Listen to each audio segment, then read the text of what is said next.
बिस्मिल्लाहिर्रहमानिर्रहीम।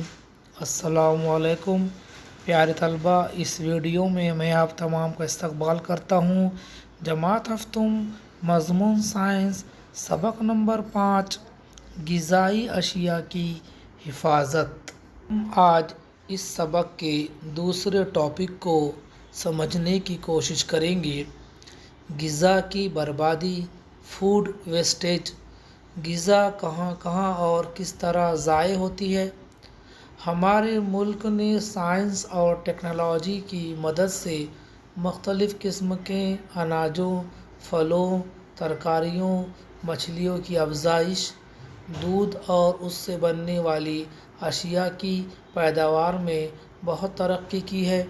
इसके बावजूद आज भी हमारे मुल्क और पूरी दुनिया में बेशुमार लोग रोज़ाना भूखे पेट सो जाते हैं। उन्हें एक वक्त का खाना भी मैसर नहीं होता। इन हालात में हमारा पहला फ़र्ज़ है कि जिन मकामात पर ग़िज़ा ज़ाय होती है उसे रोकें। ग़िज़ा की मिक़दारी बर्बादी, क्वांटिटेटिव वेस्टेज ऑफ फूड। गलत तरीके से काश्तकारी करना, मसलन मुट्ठी से बोना, बेकायदगी से मलनी करना, गैर मुनासिब तरीक़े से ज़ख़ीरा और तक़सीम के गलत तरीक़ों का इस्तेमाल करना। इसी तरह इज्तिमाई खाने के दौरान गैर ज़रूरी असरार से भी ग़िज़ा ज़ाय होती है।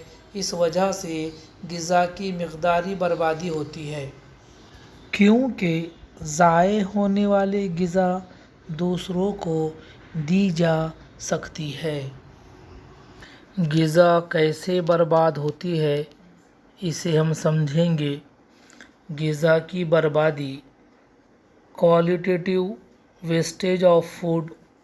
ग़िज़ा की हिफाजत के लिए गलत तरीक़ों का इस्तेमाल, तहफ़्फ़ुज़ी अशिया का बेजा इस्तेमाल, ग़िज़ा को देर तक पकाना, तरकारियों को काट कर धोना, ग़िज़ा तैयार होने के बाद गाहक तक पहुँचने के लिए दरकार वक्त का गलत अंदाज़ा।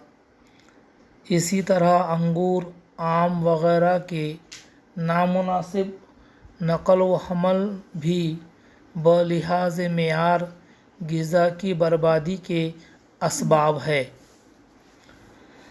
आइए गौर करें, शादी की रसूमात में चावल का इस्तेमाल और ग़िज़ाई अशिया के इस्तेमाल में बेकायदगी को किस तरह टाला जा सकता है।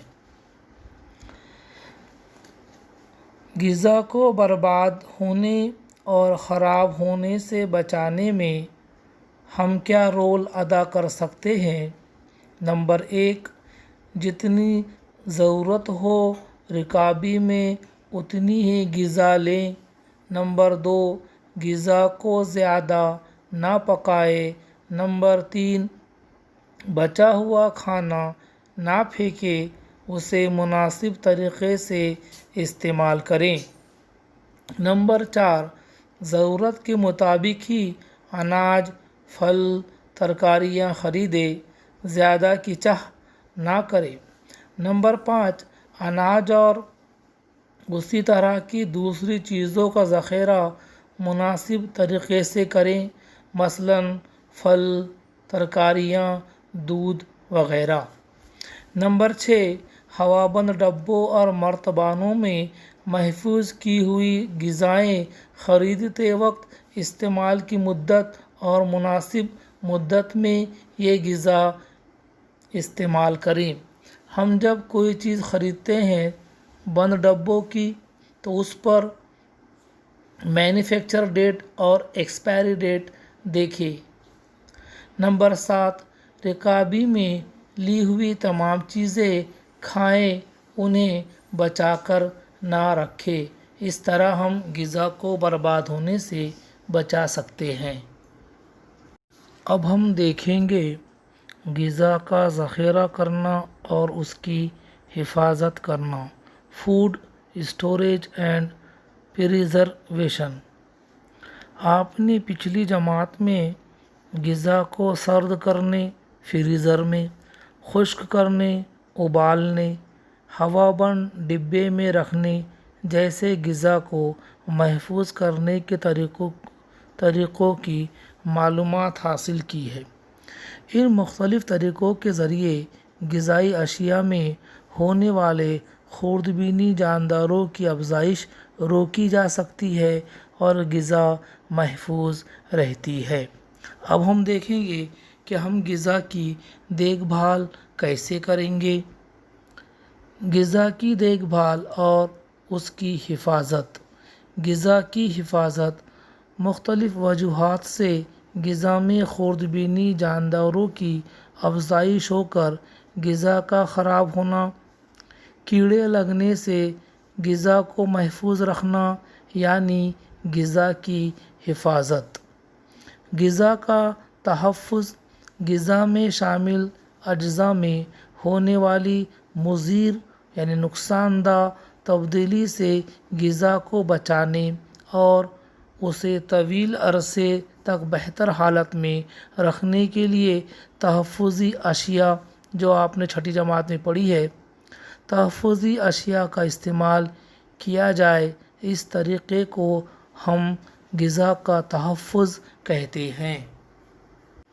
16 اکتوبر کو ورلڈ فوڈ ڈے منایا جاتا ہے۔ اس کا مطلب یہ ہے کہ غذا کی حفاظت کرنا۔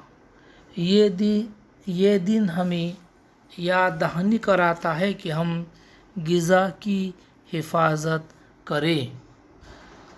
FDA کیا ہے؟ فوڈ اینڈ ڈرگ ایڈمنسٹریشن یعنی غذا اور ادویات کا ادارہ۔ FSSAI کیا ہے؟ Food safety and standards authority of India, غذا اور ادویات کا ادارہ۔ یہ دونوں ادارے غذا اور دواؤں کے تحفظ اور معیار کی جانچ کے لیے قائم کیے گئے ہیں۔ محکمہ غذا اور ادویات FDA یہ غذا اور دواؤں کے معیار کا تعین کرنے، ان کی پیداوار اور تقسیم پر قابو رکھنے والی سرکاری مشنری ہے۔ 2006 کے غذائی تحفظ اور معیار کے قانون کے تحت بھارتی سرکار نے غذا کی حفاظت اور معیار کی جانچ کا محکمہ FSSAI قائم کیا۔ پیارے طلبہ، مجھے امید ہے کہ آپ اس ٹاپک کو سمجھ گئے ہوں گے۔ اگلا ٹاپک کل لیں گے۔ اللہ حافظ۔